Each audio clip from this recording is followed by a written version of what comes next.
Well, Jon, well done. How special is it, not just to win a game like that against a team like that, but then to celebrate it as you just have with your supporters?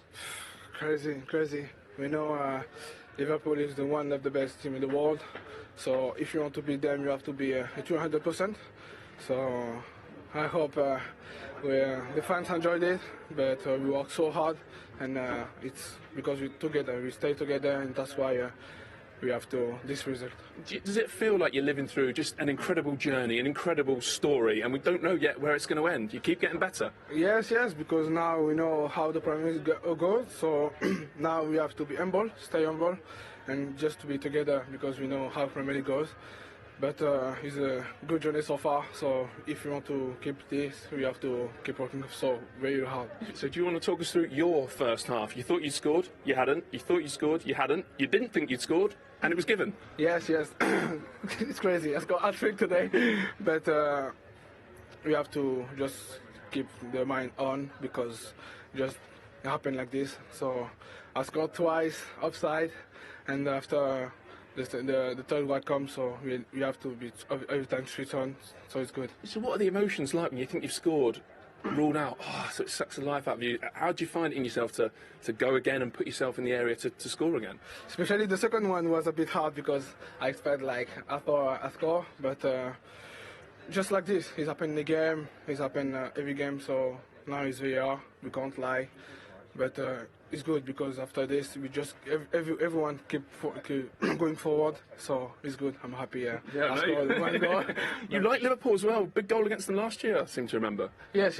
My first in Prem last year. Now I start against them, but it's good because now everyone is happy and we will enjoy it and hopefully win against West Ham in Cup. And I know, look, you're always a big part of the squad, but with Ivan Toney being out injured, did it feel like an even bigger day for you? No. I didn't expect him to be injured, honestly. But so when did you know you were playing? Yes, I knew I will play, but I'm happy because I play. But it's good because Ivan is available, so it's good because if he's out or Brian is out, everyone is in. So we have to be together and going forward. Well played. Thank you very much. Well done, mate. Thank you very much. Brilliant. Bye-bye. It was brilliant from Brentford, as it was all night, Thomas. What do you make of that? I can't say that they are surprising me, the players, but they keep impressing me massively. Obviously, it's a fantastic result for us in many ways. But do what we were capable to do here against Liverpool, it's very impressive. I would say it would be a sillier thing to say no, because Ivan is such a key player for us and he's been fantastic in many ways. And if you ask me if I want to play him, yes, of course I want to. But you know, we need more than 11 players, and I'm so pleased that Wissa came in and he scored, and I think he's our second top scorer in the Premier League over the last 2 seasons. And he played fantastic, and we knew that he is good to running behind, and we also that position he found in the box for the second goal is something he's really good at. So did that almost change the way you approached the game? No. It just we still knew that we wanted to play behind. You can say the little bit more direct play with Ivan up there is make it sometimes a little bit easier, but the approach was the same. Jürgen, result-wise, it's obviously a difficult one. Performance-wise, what did you make of that? Yeah, your colleague from BBC asked me now how much below this is of the level of last year, stuff like. But we played here 3-3, and I think it was a very similar game. It's a wild game. It's a game Brentford wants. I'm not sure you can really control it all the time because each corner is a massive threat. Said that before the game. That's really difficult to deal with, especially they won't say they stretch the rules in these moments. Full body contact, and there was only one offensive foul after set piece tonight, which was whistled and was against us, which is really funny. But apart from that, we conceded the first goal in a moment when we should already be 2-0 up, I think. Super chances from Darwin and from Costas. Pretty much alone in front of the goal. I think Darwin doesn't expect me still sliding there, and Costi with his shooting technique can do better as well. So then we are 2-0 up, and it's a different game, obviously. But we didn't use them, and you are 1-0 down, and you get away with an offside goal after a set piece again. So scrappy in these moments, and get away with it, and the next situation they play the ball behind the line and we are not there. So that's a massive point for criticism, to be honest.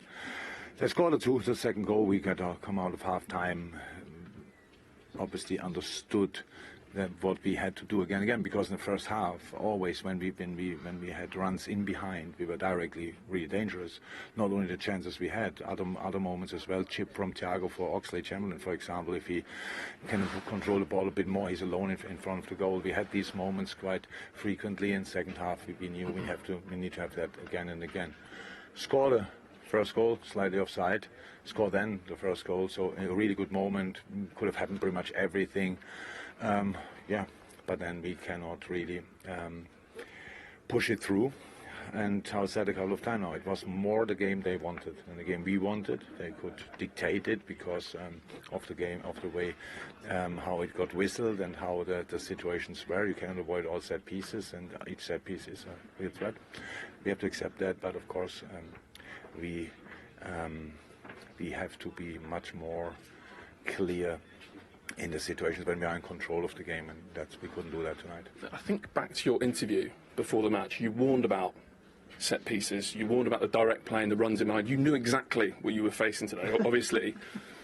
Does it make you more annoyed with the players that what you've said to them they haven't carried out, that you warned them of the problems and they haven't been stopped?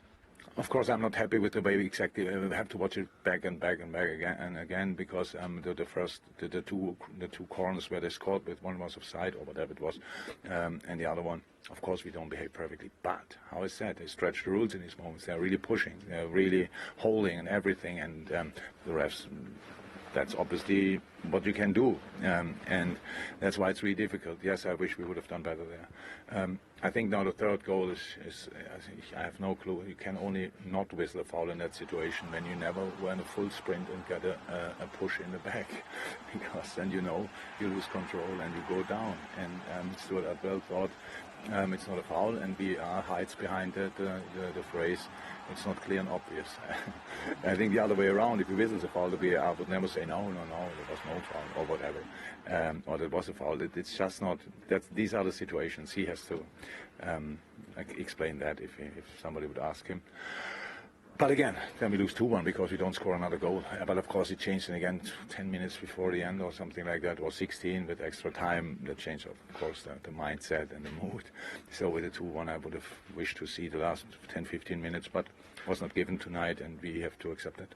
On top of the third goal, those little moments you're talking about, the stretching of the rules from set pieces, do you expect a referee to spot that? Genuine question. Oh, we had a meeting before the season where they told us no, not the foul from Poo on Ibu, but with the behavior in the box that the refs will whistle at, but unfortunately I'm not sure. They don't do it. Do I expect it? I don't expect that they whistle anything in our favor. I just think a foul is a foul, holding is holding, and pushing is pushing, and there's a few things you are allowed and other things are not allowed, and if the ref would see them, they would just expect them to whistle it. If they don't see it, then I cannot whistle it. That's how it is. And maybe but there's a reason why they are so successful with offensive set pieces and still concede a lot of defensive goals around set pieces, because there you cannot do the same stuff, because in your own box it would be a penalty. So that's why they do well. But there are some rules, and that's what you have to see. I know now people will make of that's the excuse. It's not. I expect us to do better, and I didn't want to play the game they wanted to play. But in the end, it happened like that, and we have to point at ourselves, and we do that 100%. The third goal has nothing to do with anything else. It's just a foul. Come on. And then it's how I said, then we lose 2-1 if we don't score. That's then okay. But the third goal I can really not respect. Just tell us about the decisive action you took at half-time. You obviously weren't impressed with the performance. You made 3 changes. Van Dijk, I think, is an injury, but the other 2 tactical? I hope it's no injury. Bert said I'm fine, but he got the treatment of the hamstring, and so he said no risk. So he was out because of that. Yes, on the other 2 positions, we wanted to have fresh legs. We wanted to have different skill sets if you want. We needed cost us in the first half already, and Robert in the second half, especially in the last line, because we had too many passes. We had on the right side as well, we had a problem that everybody was passing short and stuff like this, but we needed one option always for in behind, and of course that's usually Mo, but Harvey is allowed to do that as well, or Trent when he's around. And on the left side it was different. We have we needed a left back there really going in behind. You could see exactly immediately the first situation when Robbo goes down the line and can cross the ball, and we get a corner. So these kind of things we should have done more of. But it's, in the end, of course, you don't lose a game if you do everything right. We did, for sure, not everything right, and we are very critical with ourselves, and rightly so tonight as well. But there were moments where we could have turned the game. And how is that? The colleague asked me how much below we are level. I think we had much more chances than last year when we played 3-3 here. But we lost 3-1, and that's a massive difference.